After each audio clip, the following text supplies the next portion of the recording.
In a world where technology offers a digital afterlife, one technician begins to question the price of eternity. As he performs his routine work, unsettling truths start to emerge, forcing him to confront the cost of salvation. This is The Upload Technician. Welcome to the 6th episode of a special series from Code and Consciousness. In the near future, death isn't the end. It's just the beginning of a new contract.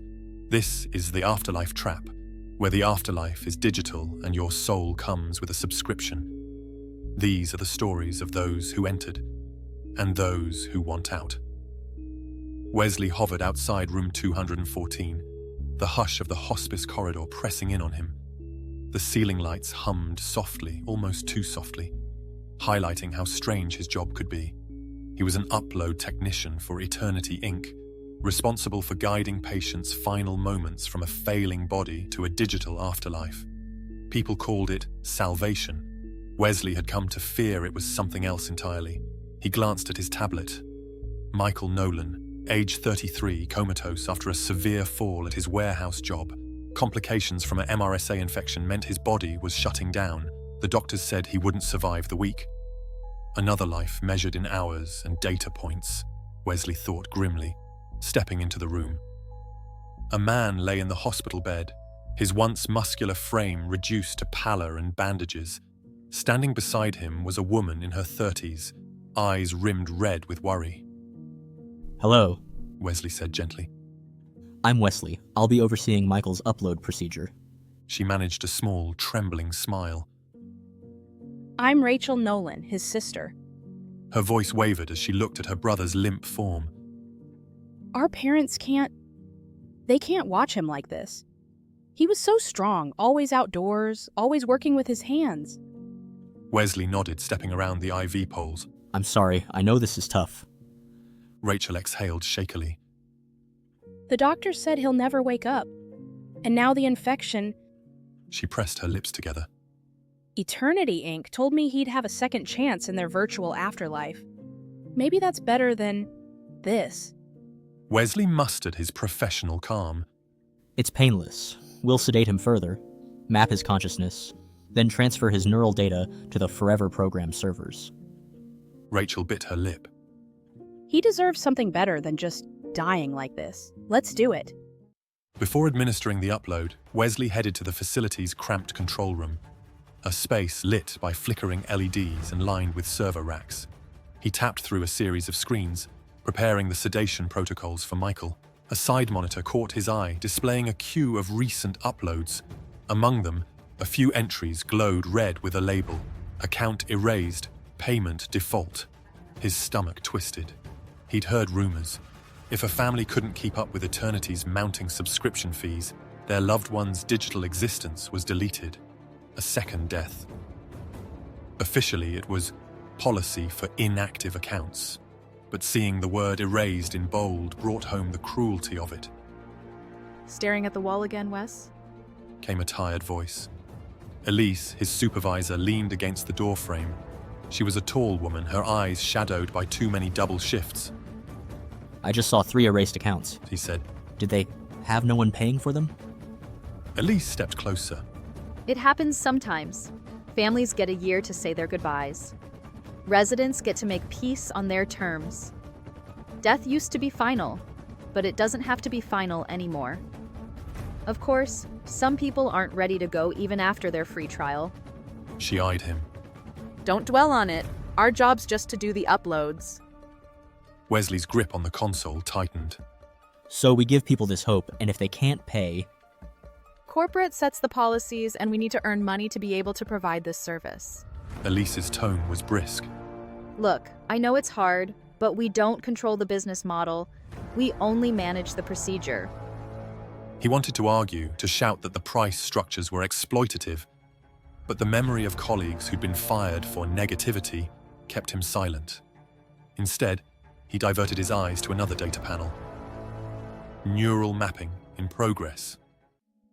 When Elise left, Wesley's gaze snagged on a small brass plaque affixed to the main console. Prototype system. Neural Bridge Chip V1.0. Clara S. Project. He ran a finger over the text. recalling how he'd once read an old research file.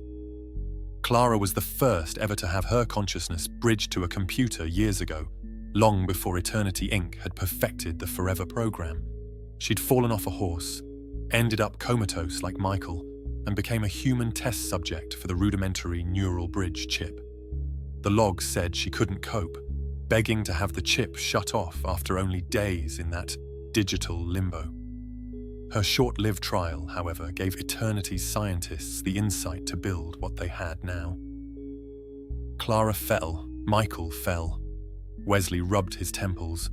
So many accidents leading to the same corporate solution: upload the mind, collect the fees. Would Clara have ever wanted her legacy to become a pay-to-exist system? Wesley returned to Michael's room, sedation meds in hand. Rachel stood vigil, stroking her brother's hair. The infection had spread up his arm, an angry flush visible even under bandages. We'll start now, Wesley said softly, placing a specialized helmet of electrodes over Michael's head.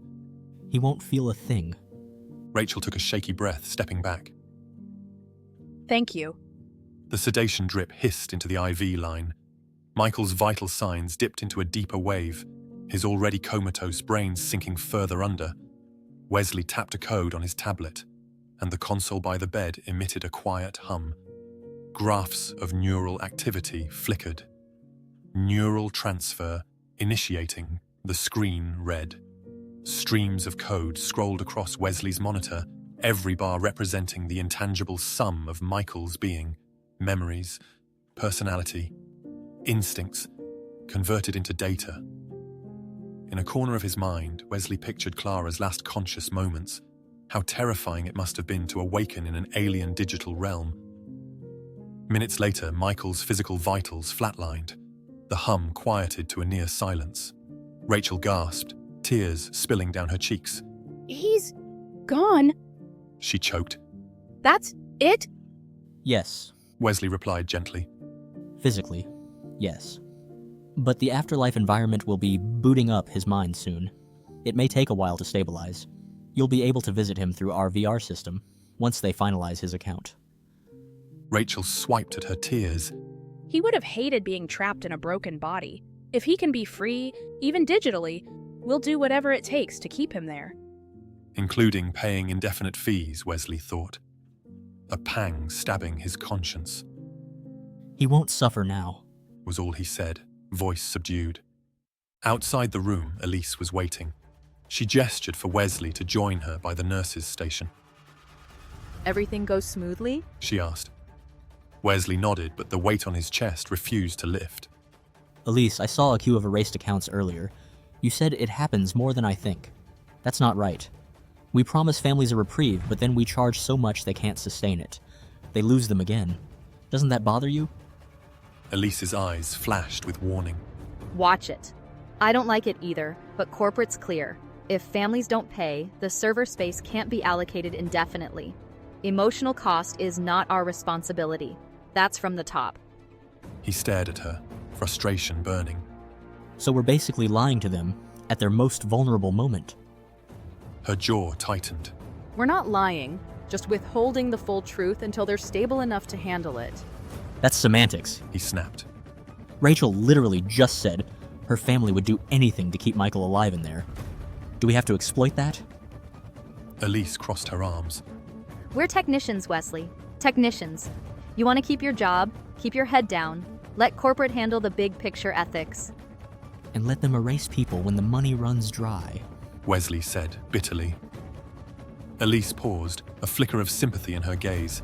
I know it's difficult, but we have no say. We're still doing so much good even for people who never pay. She lowered her voice. Don't lose your job over this, Wes. I've seen people fired for questioning too much. He swallowed, torn between fury and fear. Fine. He muttered, stepping away, but his mind churned, unsettled. After midnight, the corridor dimmed to night mode. Wesley lingered in the control room, the steady hum of servers, a rhythmic lullaby. He stared at Michael Nolan's name in the newly uploaded queue. A green checkmark indicated a successful transfer. Next to it, in faint grey text, was the note, subscription tier pending. Somewhere in the data logs, intangible and alive, Michael was beginning his afterlife. Rachel would soon be bombarded with offers to upgrade her brother's experience, any premium to ensure Michael's consciousness remained.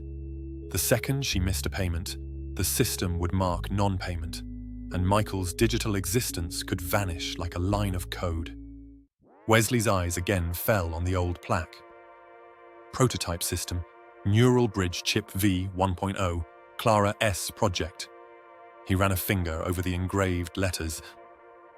Clara's short, tragic brush with a digital realm had birthed the entire concept behind eternity.